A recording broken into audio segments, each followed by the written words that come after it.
Alors, bonjour, deuxième essai pour savoir si le son fonctionne. J'ai eu un problème technique, n'hésitez pas à venir me dire si ça fonctionne bien. Est-ce que vous m'entendez? Si c'est le cas, on peut recommencer et repartir à zéro.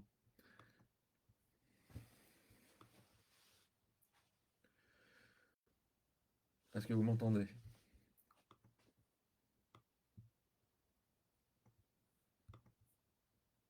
Ok, super, ça fonctionne, nickel. Bonjour, bonjour à toutes et à tous. Bienvenue dans ce nouveau live questions-réponses sur ma page. Merci de m'avoir envoyé l'idée que ça ne fonctionnait pas, sinon j'aurais été en train de parler pour rien pendant un certain moment.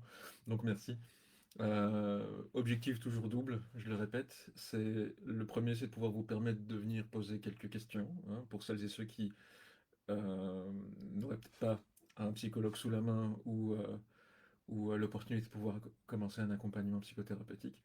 Et le deuxième, c'est vous remercier, comme d'habitude, pour vos participations, tant sur ma page que sur les groupes, et, euh, et un peu de vous rendre l'appareil.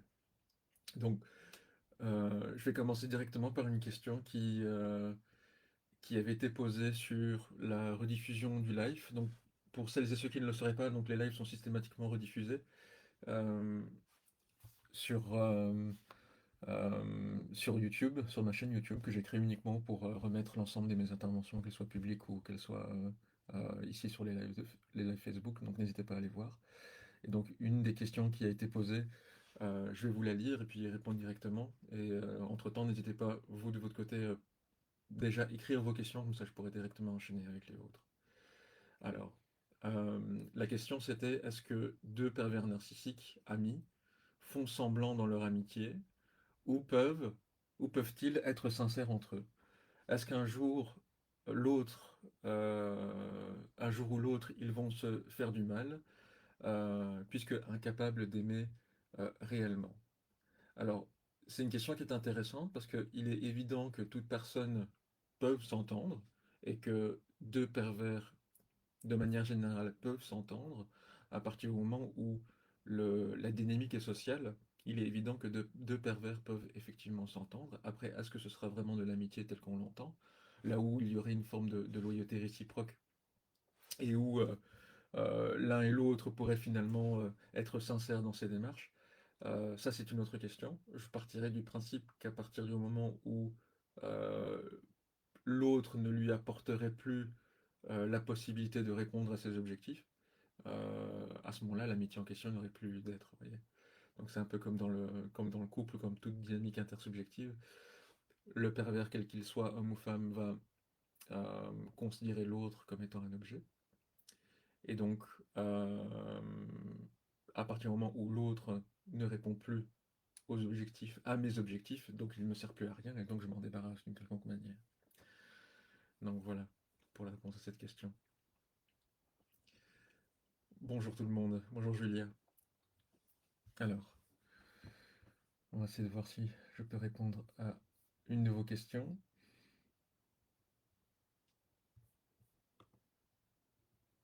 Alors, suite au traumatisme que j'ai personnellement subi pendant des années, il m'est encore aujourd'hui difficile d'accepter le jugement des autres. Comment s'affirmer sans tomber dans l'excès et ce besoin de reconnaissance? Ouais, ok. Euh, Ça pose plusieurs questions. Ça soulève plusieurs questions plutôt, hein. Habituellement, lorsqu'on vit euh, un traumatisme, pour un événement quel qu'il soit. Alors, il y a trauma et trauma. On parle de psychotraumatisme ou on parle de trauma de manière générale, de choc. C'est deux appellations potentiellement différentes, hein. Pour rappel, le psychotraumatisme au sens stress post-traumatique euh, arrive suite à la confrontation réelle de la mort. Donc il faut qu'il y ait quelque part la mort qui soit en jeu particulièrement. C'est un point non, c'est pas un point de détail, mais c'est quand même important de pouvoir le spécifier. Euh, mais par rapport à un vécu de manière générale qui serait traumatique en lien avec une relation d'emprise pathologique, euh, il s'avère le plus souvent que l'entourage ne reconnaisse pas ou peu la gravité du vécu et de l'impact psychologique qu'un tel vécu peut avoir sur une personne. Et donc c'est aussi suite à la rupture quelque part l'occasion aussi de voir où se situent vos vrais liens dans votre environnement. Quelles sont les personnes qui, d'une manière ou d'une autre, vont vous être suffisamment loyales pour que vous n'ayez pas finalement à les convaincre que ce que vous avez vécu ou ce que vous ressentez est légitime, et avec qui vous allez justement pouvoir vous reconstruire et gagner cette reconnaissance. L'idée aussi, c'est que c'est l'occasion de se rendre compte, comment dire, euh, de celles et ceux avec qui vous n'entretenez qu'une relation qui n'engage à rien, et les personnes avec qui vous êtes vraiment dans un lien réciproque. Donc les personnes qui sont capables de vous offrir toutes ces choses et belles choses que vous êtes capable d'offrir vous-même. Et donc de chercher à travers ces personnes-là en particulier la reconnaissance dont vous avez besoin.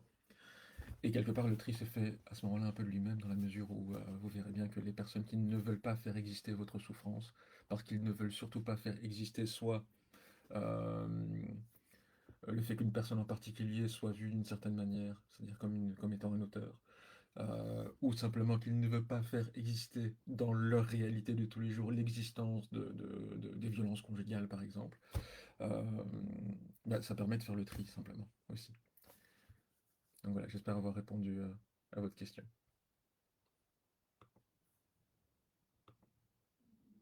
Alors, comment arriver à se reconstruire? La reconstruction. Alors, j'ai toujours un peu moins de problème avec l'appellation de reconstruction, parce que la reconstruction suppose qu'il y ait quelque chose d'entièrement détruit et que finalement, on repart de zéro.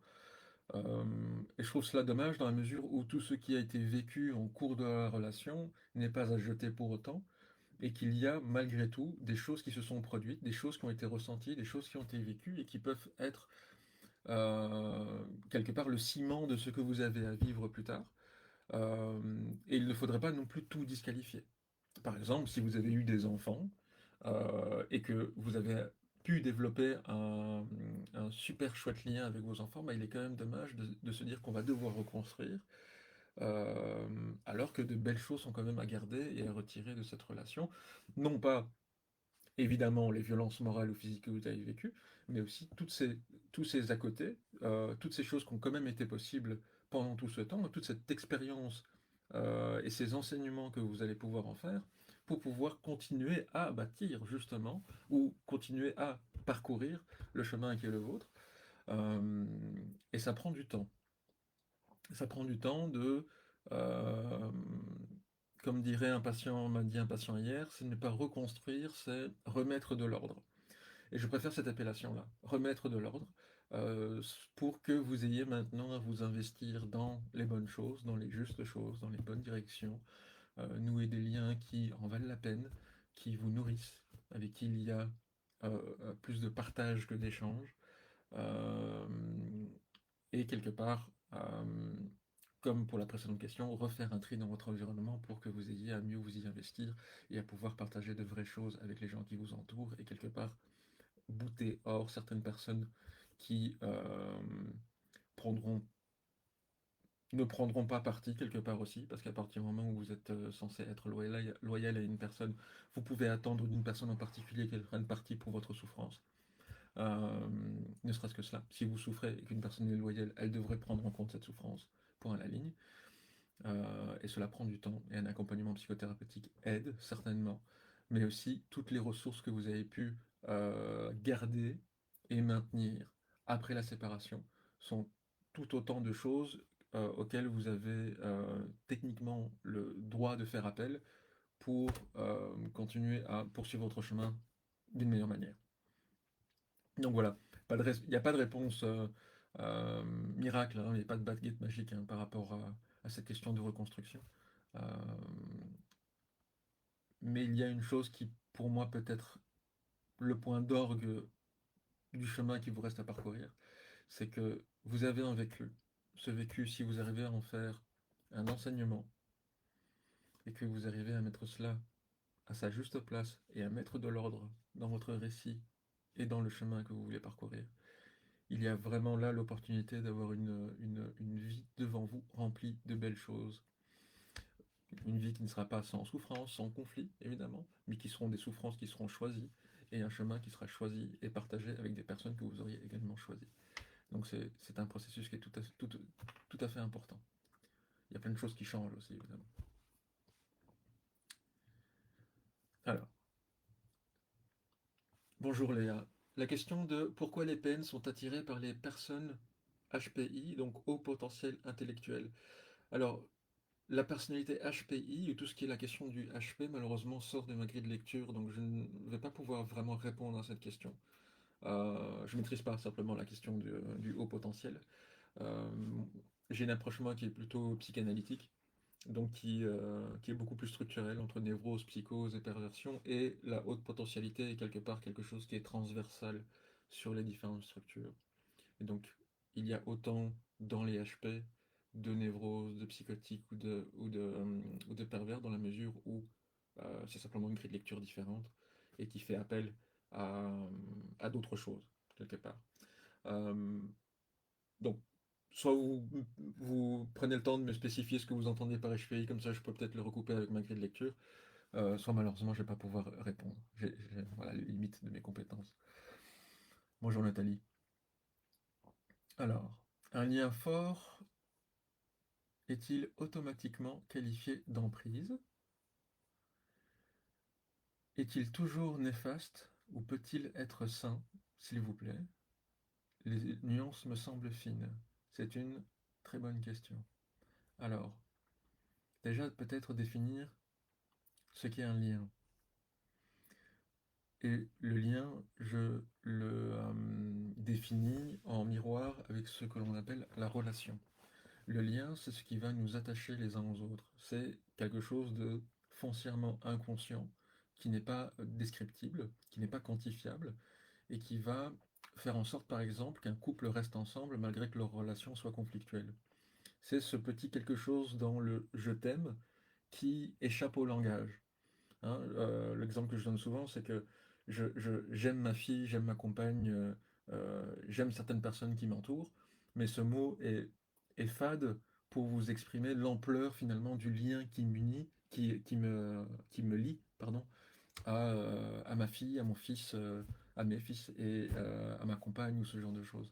Donc c'est vraiment quelque chose d'inconscient et ça échappe au langage. Et pour pouvoir vous expliquer quelle est l'ampleur de ce lien, bah, il faut que je rentre dans la métaphore, dans des descriptions beaucoup plus longues, dans de la poésie, etc. etc. Et toujours est-il qu'on n'arrivera pas vraiment à définir ce lien. Alors, on parle de lien affectif. Le lien, c'est ce qui m'engage vers l'autre. Et donc, euh, le lien, c'est ce qui va mettre entre les mains de l'autre le pouvoir de m'influencer, le pouvoir quelque part de m'enlever de la valeur ou de me donner de la valeur, le pouvoir de me donner une autre gestion de mes culpabilités, de mes hontes et de mes doutes. Et donc, tout lien, et là où je vous rejoins, Nathalie, c'est que tout lien peut être qualifié d'emprise. Dans ma grille de lecture, l'emprise n'est jamais le problème. Alors, je vais devoir définir évidemment cette phrase, hein. Euh, dans la mesure où, pour tout couple suffisamment fonctionnel, suffisamment sain, entre guillemets, euh, comprend l'idée d'une emprise, mais qui du coup est fonctionnelle, qui est donc réciproque. Là où le lien serait réciproque. C'est-à-dire que je veux avoir un peu d'influence sur ma compagne et je veux que ma compagne ait un peu d'influence sur moi. Je veux que avec elle, nous puissions co-construire quelque chose. Je veux pouvoir m'adapter à elle et en même temps attendre qu'elle puisse s'adapter à moi. Et donc, c'est cette adaptation mutuelle, ce lien mutuel qui nous pousse à avoir ce même objectif qui est de mettre le bien-être de l'autre devant mon propre bien-être. Et donc, un lien fort, c'est une emprise. Mais ça ne veut pas forcément dire que ce lien est positif ou négatif, et ça ne veut pas forcément dire que cette emprise est fonctionnelle ou pathologique, dysfonctionnelle. Donc là, il faut rentrer dans plus de détails dans les dynamiques intersubjectives. Donc, le lien n'est certainement pas quelque chose de néfaste d'emblée. Ça peut tout à fait être sain à partir du moment où ce lien est partagé avec une ou plusieurs personnes, euh, partagé dans le sens c'est réciproque. Je vous donne un exemple. La seule personne qui, sur cette planète, peut me maquiller en princesse, c'est ma fille. Donc, ma fille peut m'influencer à avoir une autre gestion de mes culpabilités, de mes hontes et de mes doutes, parce que à ce moment-là, ce qui est important pour moi, c'est de faire plaisir à ma fille. Par contre, si un de mes patients me demande de jouer à la princesse, ou si une personne que je ne connais pas me demande de jouer à la princesse, il y a de fortes chances que je refuse. Donc, ma fille là a un pouvoir très très puissant sur moi, c'est qu'elle me pousse finalement à pouvoir faire certaines choses, à dire certaines choses, être certaines choses que d'ordinaire je ne ferais pas pour d'autres personnes. Alors, je pense avoir répondu dans les très grandes lignes à cette question, Nathalie. Il faudrait rentrer effectivement dans les détails parce que c'est beaucoup plus fin que cela. Euh, et pour, disons, vulgariser et caricaturer très simplement la différence que je fais entre lien et relation, c'est que le lien vous engage à l'autre et la relation n'engage à rien. Euh, D'où l'idée où le pervers n'est pas en lien avec sa victime, il est en relation avec sa victime. Parce que s'il était engagé vis-à-vis de sa victime, il ne pourrait pas, quelque part, supporter le fait, supporter la souffrance de sa victime. Bonjour Isabelle, vos paroles sont tellement apaisantes et rassurantes. Merci. Merci à vous d'être là pour les écouter et de voir en ce que j'ai à dire quelque chose de pertinent qui peut vous soutenir. Et c'est un peu le cadeau que vous me faites. Et ce qui me permet de continuer à faire ce que je fais aussi, c'est que c'est de l'impact sur vous. Donc, merci beaucoup Isabelle. Hop. Léna, bonjour. Suite à 14 années de violence avec mon ex-mari, j'ai l'impression que ma fille de 30 ans reproduit la violence psychologique et écrasante, dominante sur moi dorénavant. Je reste figé dans ces moments-là et sidéré. Que faire? Hmm. Alors, ce que je répète souvent lorsqu'il s'agit de nos enfants, c'est que tout dépend de leur âge aussi, et à partir de quel moment l'on peut imputer à l'enfant lui-même la responsabilité de ce qu'il dit et de ce qu'il fait, sans pouvoir, quelque part, euh, simplement tout justifier parce que c'est un enfant, ou parce que c'est mon fils, ou parce que c'est ma fille. Euh, donc là, vous me dites que votre fille a 30 ans, donc ce- c'est votre enfant, mais ce n'est plus une enfant. Et donc, c'est à vous aussi, à un moment donné, de réévaluer, et c'est difficile, et ça demande quelque part un travail de recul et d'abstraction qui peut se faire en accompagnement, de désinvestir votre fille à partir du moment où elle porte elle-même ces violences vis-à-vis de vous, sans que vous n'ayez la possibilité finalement de trouver une justification, ou sans qu'elle-même n'ait à se justifier, à s'en excuser. Euh, à vous de mettre cette limite de l'inacceptable, et de ne pas tout permettre. Et c'est un travail qui est quelque part très très difficile à réaliser parce que nous ne faisons pas des enfants finalement pour se délier à eux, pour rompre avec eux, mais que par moment, malheureusement, il est nécessaire de le faire pour notre propre sécurité et que peut-être que votre désinvestissement de votre fille, peut-être pas entier, peut-être progressif, peut-être d'une certaine manière plutôt que d'une autre, va peut-être éveiller quelque chose chez votre fille qui lui permettra peut-être de voir les choses différemment.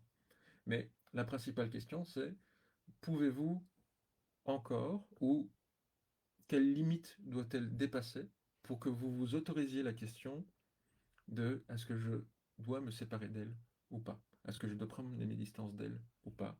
Et quels sont les enjeux sous-jacents si votre fille, par exemple, a des petits-enfants auxquels elle vous refuse l'accès ou pas, ou ce genre de choses. Donc il y a énormément d'autres facteurs à prendre en compte.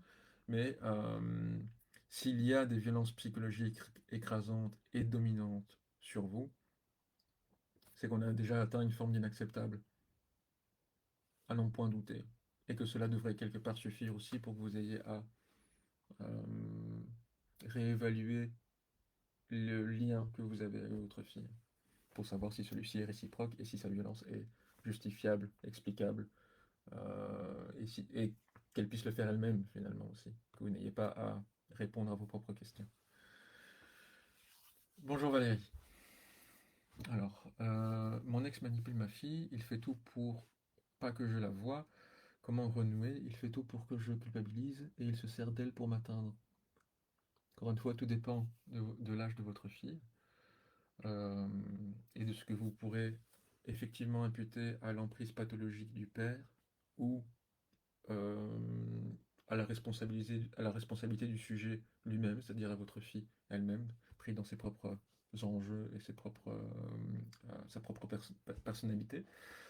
Euh, il faudrait que vous puissiez aussi maximiser, si tant est que vous en avez encore, le peu de temps ou le temps que vous avez avec elle pour ne plus faire en sorte que votre ex puisse être une question que vous abordez avec elle, pour que vous ayez à quelque part le neutraliser, sans devoir ou sans permettre à votre fille de l'idéaliser ou de diaboliser ou d'avoir à défendre la loyauté qu'elle doit à son père euh, euh, contre vous, techniquement inversement.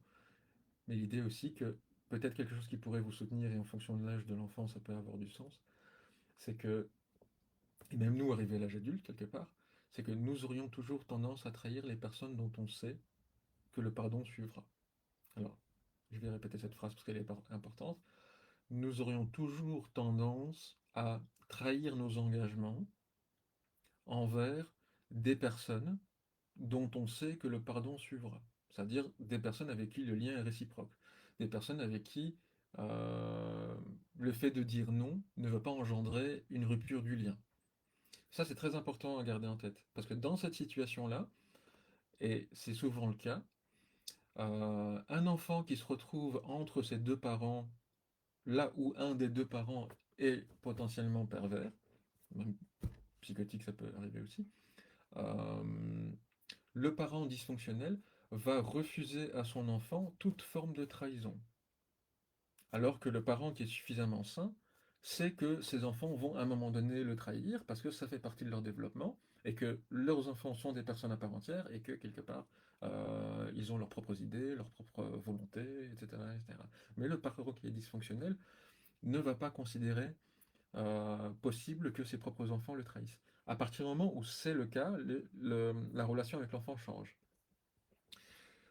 En gros, ce que ça veut dire, dans ce cas de figure-là, c'est que votre fille aura peut-être une plus grande tendance à vous trahir vous, parce qu'elle sait que le lien est inconditionnel avec vous, alors que le lien n'est pas inconditionnel avec son père, et que elle ressent par les attitudes et les comportements de son père que toute trahison de sa part mènerait à une rupture du lien avec son père. Et donc il y a quelque chose de très particulier là qui rentre en ligne de compte, c'est que vient s'entremêler la peur du père avec la peur de perdre le père. Et ça crée une situation qu'on appelle un clivage de loyauté. Alors on n'est plus du tout dans un conflit de loyauté, hein. On entend souvent conflit de loyauté, conflit de loyauté, conflit de loyauté. J'entends beaucoup, je n'aime pas les conflits. Mais s'il y a conflit, c'est qu'il y a solution. Et le conflit n'est jamais le problème. Dans ce cas de figure, ce n'est plus un conflit, c'est un clivage de loyauté. Et là, on a un gros problème. C'est que l'un des deux parents empêche son enfant de maintenir son lien avec l'autre parent. C'est-à-dire que le parent qui est dysfonctionnel oblige son enfant à ne devoir maintenir qu'un seul lien sur les deux, au risque de perdre le parent. Et donc, il y a un changement qui est encore possible, Valérie, en fonction du nombre d'interactions, de contacts que vous avez encore avec votre fille. Et il y a aussi encore beaucoup de choses qui peuvent s'avérer être possibles au moment de l'émancipation financière de vos enfants, et là de votre fille en particulier. C'est triste à le dire, mais à partir du moment où l'argent n'est plus un enjeu d'emprise du parent dysfonctionnel sur l'enfant, donc quand il y a émancipation financière, il y a d'autres enjeux qui rentrent en ligne de compte. Et là, les pressions que l'un des deux parents fait sur l'enfant sur base de sa qualité de vie ne tient plus finalement, et donc peut changer les dynamiques. C'est aussi une question de temps. Julia, comment garder un lien entre ma mère et mes enfants, sachant qu'elle est toujours sous emprise de mon père et qu'elle cautionne ses paroles et gestes en lui pardonnant sans cesse? C'est aussi une très bonne question, Julia, évidemment. Euh, c'est de la prendre avec le peu d'informations que vous m'en donnez. Donc vous supposez que votre mère est sous l'emprise de votre père. Vous supposez du coup que vous avez un bon lien avec votre mère et que vous voulez que votre mère ait des contacts avec vos enfants, et qu'en même temps vous voudriez que votre père du coup ne puisse pas avoir des contacts avec vos enfants, que ce soit uniquement votre mère. J'aurais tendance à vous dire que c'est vous la mère de vos enfants. Et donc, c'est vous qui avez l'autorité sur vos enfants. Et l'autorité, c'est quoi? C'est l'autorisation de prendre une décision. Du coup, vous ne pouvez pas, encore une fois, déresponsabiliser votre mère de ce qu'elle dit ou de ce qu'elle défend, de ce qu'elle rend acceptable.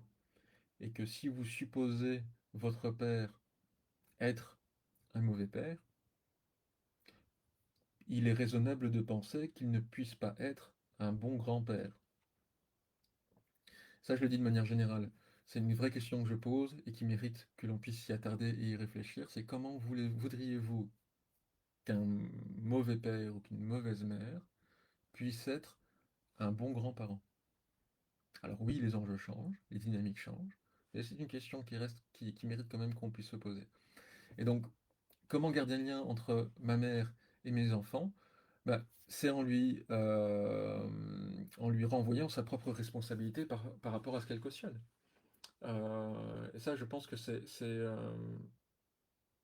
et je vois votre réponse par rapport au lien que vous avez rompu avec votre père. Bah, si votre mère ne reproduit rien de ce que votre père est capable de faire, et qu'elle ne tient pas un discours euh, cautionnant les paroles et les gestes de votre père auprès de vos enfants, alors il est possible de maintenir le lien. Si votre mère prêche pour son mari auprès de vos enfants, là vous avez peut-être une responsabilité à jouer dans le fait de ne pas cautionner euh, l'autorité que votre mère semble vouloir prendre vis-à-vis de vos enfants à vous. Parce que vos grands-parents, enfin vos parents, n'ont pas d'autorité sur vos enfants. C'est vous qui avez l'autorité sur vos enfants. Et vos parents n'ont plus l'autorité sur vous puisque vous êtes émancipé financièrement. Donc il y a lieu de recartographier le système familial pour un peu remettre les choses à leur juste place et ne plus rentrer dans ces jeux d'influence, ces jeux hiérarchiques au niveau familial, pour que vous ayez à renvoyer à vos parents leurs propres responsabilités et veiller à ce que votre mère se comporte adéquatement avec vos enfants. Autrement, vous auriez la légitimité de soit surcadrer les interactions, soit de simplement les arrêter si vous avez des éléments factuels qui prouvent que ce que vous avancez est effectivement vrai. Là, j'espère avoir pu répondre à votre question. Les choses sont évidemment jamais aussi simples, hein. C'est pour ça que c'est toujours un peu compliqué pour moi de répondre aux questions. C'est qu'en fonction c'est toujours multifactoriel. Et donc, si vous voulez vraiment aller au plus proche des choses et au plus proche de votre situation, il est évident que ce n'est pas sur un live où je ne vous vois pas et où il n'y a pas d'interaction que je vais pouvoir répondre à ces questions. Euh, Bonjour Tidoucet.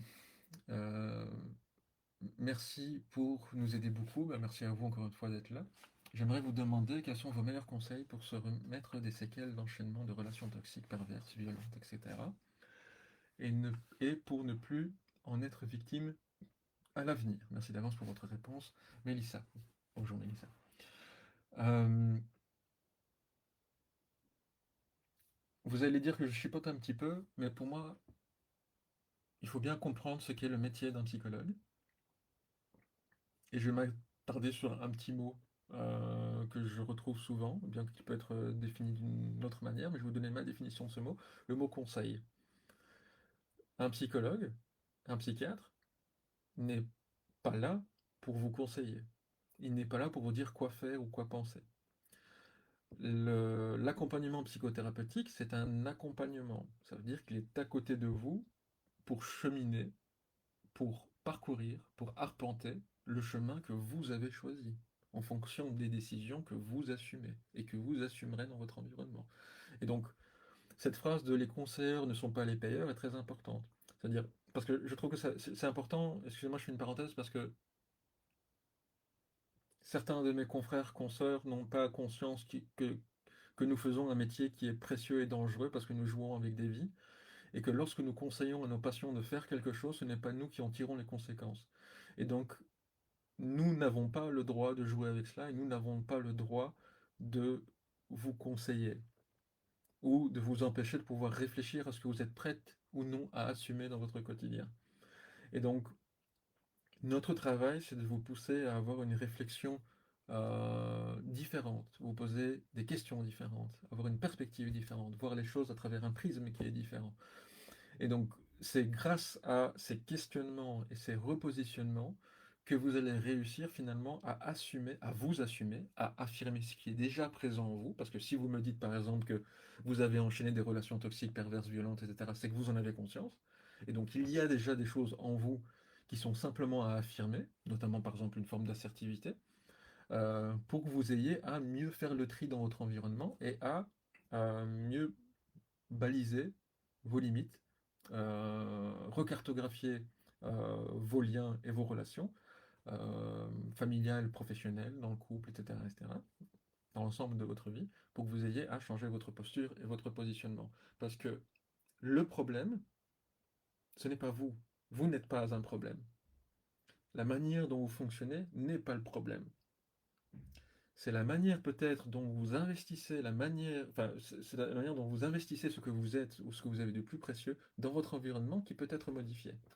Mais ce que vous faites en soi n'est pas un problème. Si tout le monde fonctionnait comme vous, si tout le monde était capable d'être dans un lien réciproque, c'est-à-dire de veiller à ce que le bien-être de l'autre soit assuré, je pense qu'il est clair, et je pourrais vous le dire sans argumenter cela, que nous ne serions pas dans le monde dans lequel nous sommes. Donc, ne vous mettez pas en doute sur la manière dont vous avez à réfléchir, à fonctionner, à prendre soin. Vouloir être à deux n'est pas le problème. Vouloir être en couple n'est pas un problème. Par contre, si ce besoin-là est tellement grand qu'il vous pousse à être en couple avec le premier venu ou avec n'importe qui, ou à ne pas être suffisamment vigilante par rapport à la manière dont vous vous investissez, là, effectivement, cela peut être délétère pour vous. Mais encore une fois, ce n'est pas vous le problème. Il y a aussi l'environnement, hein. J'ai tendance à diviser trois choses: le corps, l'esprit et l'environnement dans lequel nous sommes. Ces trois choses sont ultra importantes, ont des dynamiques de fonctionnement qui sont différentes, des besoins qui sont différents, et cela travaille en synergie. Et l'environnement, s'il n'y a pas un bon environnement, ça ne sert à rien d'avoir un esprit sain dans un corps sain, s'il n'y a pas un bon environnement qui le permet, qui le sollicite, qui le maintient, qui l'encourage, etc., etc. Donc, veillez à avoir dans un premier temps un environnement suffisamment sain. Ça, c'est justement l'un des enjeux de l'accompagnement psychothérapeutique, de re-questionner la manière dont vous vous investissez. Et c'est ce qui va vous permettre finalement de ne pas reproduire aussi, de comprendre le pourquoi vous avez accepté l'inacceptable. Si vous l'avez vécu avec lui ou avec elle, c'est que vous l'avez déjà vécu dans le passé, à moindre mesure potentiellement, ou à, je ne sais pas si ça se dit, à plus de mesure que cela. Donc, si vous avez été capable de le subir avec lui ou avec elle, c'est que vous l'avez subi dans le passé. Et donc, l'auteur en question n'a fait que rendre saillant ou exacerber quelque chose qui était déjà présent chez vous, dans votre histoire personnelle. Et donc c'est aussi intéressant de voir ce qui s'est joué avant dans votre système familial pour que vous ayez finalement à trouver le big boss de votre histoire, hein, pour ceux qui ont la référence, le Bowser de votre histoire, pour symboliquement tuer le big boss pour que vous ayez aussi à investir dans votre environnement avec de meilleurs outils, je dirais. Hop. Julia, merci de vous dégager du temps pour nous. Encore une fois, merci à vous. Ça me fait plaisir de vous lire. Vos lives et vos publications me font également beaucoup de bien. Vous faites désormais partie de ma boîte à outils. Bah, je vous remercie, Julia. Ça me fait plaisir. C'est exactement pour cela que je le fais. Alors, un long texte. Bonjour, Ned. Euh, je fais face à un pervers narcissique qui a compris euh, que le seul moyen qu'il lui reste encore de m'atteindre, c'est ma fille. Il en joue. Et par exemple, accepter après une longue démarche d'effectuer un bilan. Ça va être un peu long. Euh, Ok, son papa bloque la mise en place du protocole d'aménagement scolaire et le suivi de neuropsy en disant qu'il était d'accord pour un bilan et pas forcément pour faire le suivi qui en découle. Peut-on considérer cela comme de la négligence vis-à-vis de ma fille dès lors que le bilan a été établi sans diagnostic? À quel moment bascule-t-on dans une violence psychologique, négligence ou nuit-on à la santé mentale de l'enfant? Très bonne question. Est-il mieux euh, d'attendre une certaine limite avant de demander une garde unilatérale. Euh, Quand sait-on qu'on doit changer son fusil d'épaule? Ou à quel moment peut-on obtenir le droit de décider sans l'accord de l'autre pour protéger l'enfant? Il y a une question, il y a à travers votre question énormément de questions judiciaires, là où il est important d'avouer mes limites en termes de compétences et vous inviter à prendre le conseil d'un avocat. Et en fonction du pays dans lequel vous êtes, évidemment, les lois sont un peu différentes, même si elles ont tendance à aller dans la même direction. Euh, Tant que vous n'avez pas d'éléments suffisamment factuels vous donnant la légitimité de prendre des décisions de manière unilatérale,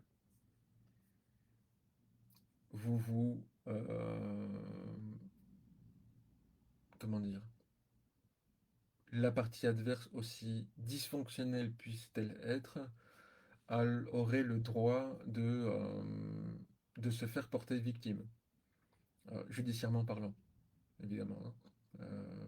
N'allez pas dire ce que j'ai pas dit. Euh, donc, là est la question, et là est aussi la pénibilité de cette situation. C'est que dans les violences morales, à partir de quel moment, déjà comment peut-on prouver la négligence, et à partir de quel moment peut-on spécifier une négligence? Et la négligence sera toujours interprétable en fonction euh, de ce à quoi vous aspirez vous-même en termes éducationnels et en termes de ce que vous voulez offrir en termes d'éducation et de bien-être à vos enfants. Et pour ainsi dire, le niveau que préconise la justice, déjà n'est pas officiellement établi, mais est, le plus souvent, clairement en dessous de ce que vous voulez, ce que vous avez comme seuil minimum, comme euh, allez, à partir de quel moment on passe à la négligence ou pas. Donc n'attendez pas à ce que le système judiciaire vienne valoriser finalement le fait que la partie adverse néglige son enfant parce qu'il ne fait pas ce que vous voulez faire ou vous voulez mettre en place. Même si ce que vous voulez mettre en place est pour le bien-être de l'enfant, comme un suivi psychothérapeutique ou un bilan neuropsychologique ou ce genre de choses. Tout dépend aussi de l'âge de l'enfant. Alors en Belgique, à partir de 13 ans, alors dans la plupart des pays, il faut l'accord des deux parents pour un accompagnement psychothérapeutique. Je vais dire certaines choses, hein. Euh, Ce n'est qu'à partir du moment où je sais que l'autre parent ne veut pas, que je dois refuser un accompagnement.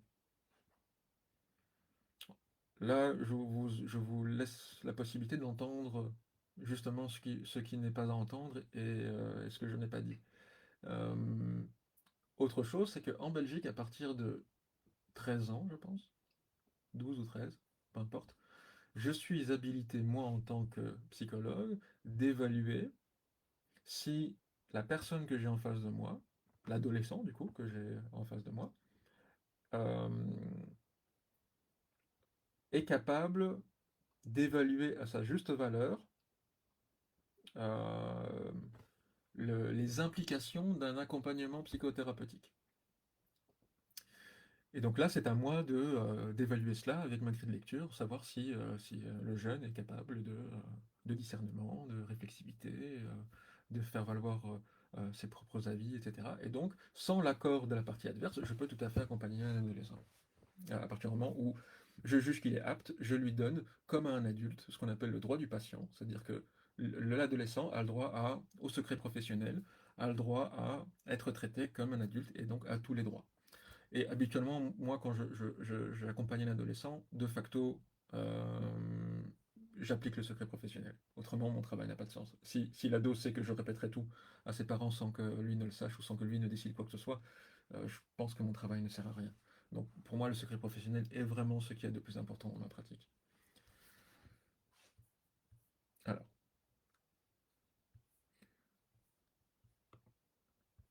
donc, Il n'y a pas de réponse suffisamment claire à vous apporter, malheureusement, et l'idée, c'est vraiment d'évaluer ce qui vous semble être le plus sain pour vos enfants. Autre chose aussi, il y a le système judiciaire d'un côté. Il est toujours possible, enfin en Belgique en tout cas, de redéposer une procédure pour les enfants. C'est toujours possible pour des enfants. Euh, vos enfants n'auront pas toujours l'âge qu'ils ont aujourd'hui. Donc ça se joue aussi dans la durée. Euh, Plus vos enfants prendront de l'âge, plus ils auront des choses à exprimer, et plus certaines choses pourront être mises en place. Euh, donc ça se joue sur le temps, c'est un marathon. Euh, que puis-je dire d'autre? Ce n'est pas parce que la justice a décidé quelque chose que, et je pense que beaucoup d'entre vous peuvent en témoigner, que les conventions sont respectées. Ce n'est pas parce que la justice a décidé que les gardes soient d'une telle ou telle manière, ou que les communications soient de telle ou telle manière, ou que les paiements soient d'une telle ou telle manière, que l'autre imbécile que vous avez en face de vous ne va pas trouver un bon moyen de ne pas respecter tout cela. Donc, dans une logique de réciprocité, voyez un peu ce que vous pouvez en faire. Voilà, j'espère avoir répondu grossièrement à la question. Bonjour Rokia. Pourquoi garde-t-on ce vide après une relation avec un PN? Alors, c'est pas un vide, Rokia, c'est un manque. Et c'est un manque affectif. Et ce manque affectif, si on ne l'investit pas ailleurs, euh, il se rattachera quelque part toujours à la dernière personne ou à la dernière chose qui a pu le combler. Le manque crée le désir. Et le désir, c'est une mise en mouvement, c'est une quête. Donc, s'il y a manque, s'il y a désir, c'est qu'il y a manque. S'il n'y a pas de manque, il n'y a pas de désir et on s'emmerde. Donc, le manque est vraiment le nerf de la guerre. Et le manque affectif en particulier est multiple et certains manques ne peuvent être remplis, comblés que par une certaine dynamique euh, affiliative particulière. Le couple, par exemple, pour le dire simplement.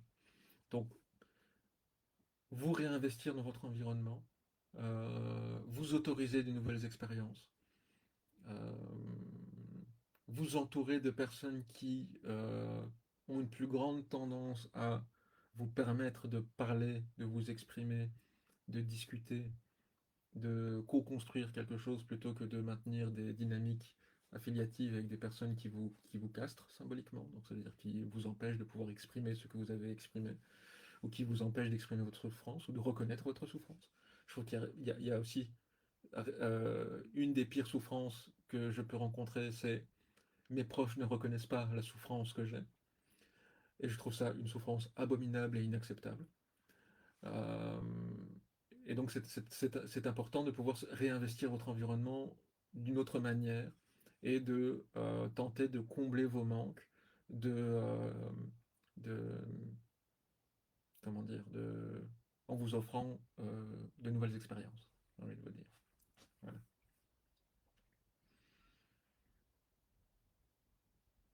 Et puis tout dépend aussi de l'absence ou présence de votre ex.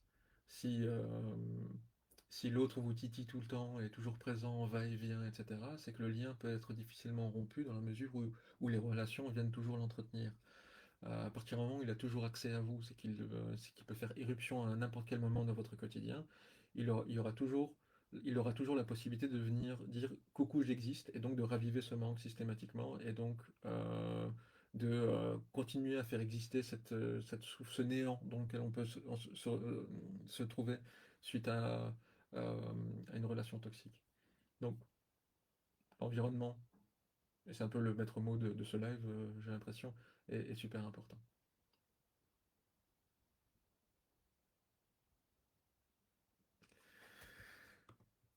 Voilà, voilà. Alors, Nad, merci beaucoup. Je vous remercie infiniment pour vos éclaircissements. Merci également pour votre démarche sur les réseaux. Merci. Merci à vous. Je fais de mon mieux. Euh, Alors, il me reste quelques minutes. Je vais clôturer. Je ne vais pas me relancer dans une nouvelle question. Je vais clôturer en vous remerciant infiniment pour votre présence et votre participation. On est toujours relativement nombreux dans ces lives et je trouve ça chouette il y ait du mouvement et que euh, nous ayons la possibilité de discuter de ce genre de choses sans tabou et faire exister ce genre de choses parce que malheureusement c'est beaucoup plus fréquent qu'on ne le pense.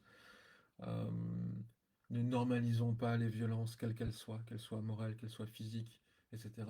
Ne restons pas sans rien faire lorsque nous sommes témoins de violences morales ou physiques. Euh, Toujours en veillant à votre propre sécurité, évidemment.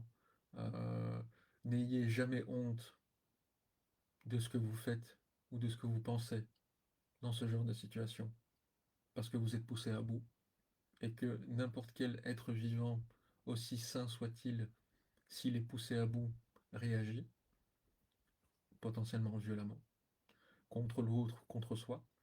N'ayez pas honte des allers-retours. Hein, je suis tombé sur une étude qui montrait que une personne faisait en moyenne 7 allers-retours avant de vraiment prendre sa décision. Euh, Entourez-vous de personnes qui comprennent. Déliez-vous, déliez votre parole, en parler à certaines personnes. Votre but, c'est de sortir de l'isolement que l'autre impose. Euh, si vous êtes là à vous poser des questions, si vous êtes là à vous demander si ce n'est pas vous le problème, à vous poser la question si vous n'êtes pas fou ou folle, à vous poser la question si vous n'êtes pas vous, perverse narcissique, à vous poser la question de qu'est-ce que vous avez pu faire pour euh, provoquer cette violence chez l'autre, sachez qu'il n'y a rien qui justifie une violence. Rien du tout. On peut expliquer une violence, mais rien ne la justifie. Euh, et que si vous êtes capable de vous poser toutes ces questions, c'est qu'il y a de fortes chances que le problème ne vienne pas de vous. Ça, je pense qu'il est bon de le retenir. Si vous êtes capable de vous remettre en question, si vous êtes capable de penser que le problème vient de vous et que vous supportez ce genre de choses, il y a de fortes chances que le problème ne vienne pas de vous. Alors, je ferai peut-être encore un dernier live avant la fin d'année, euh, mi-décembre, fin décembre. N'hésitez pas à me dire si vous voulez qu'on reproduise cela. N'hésitez pas à revoir peut-être le live sur ma page YouTube, parce que je vais après cela publier ça sur YouTube. Euh, et n'hésitez pas à revenir lors des prochains lives. N'hésitez pas à contacter un psychothérapeute. N'hésitez pas à me contacter moi si c'est moi que vous avez choisi. Euh, mais faites-en quelque chose et ne restez pas seul face à cela. Euh, Prenez soin de vous, prenez soin de vos plus proches et à bientôt. Au revoir.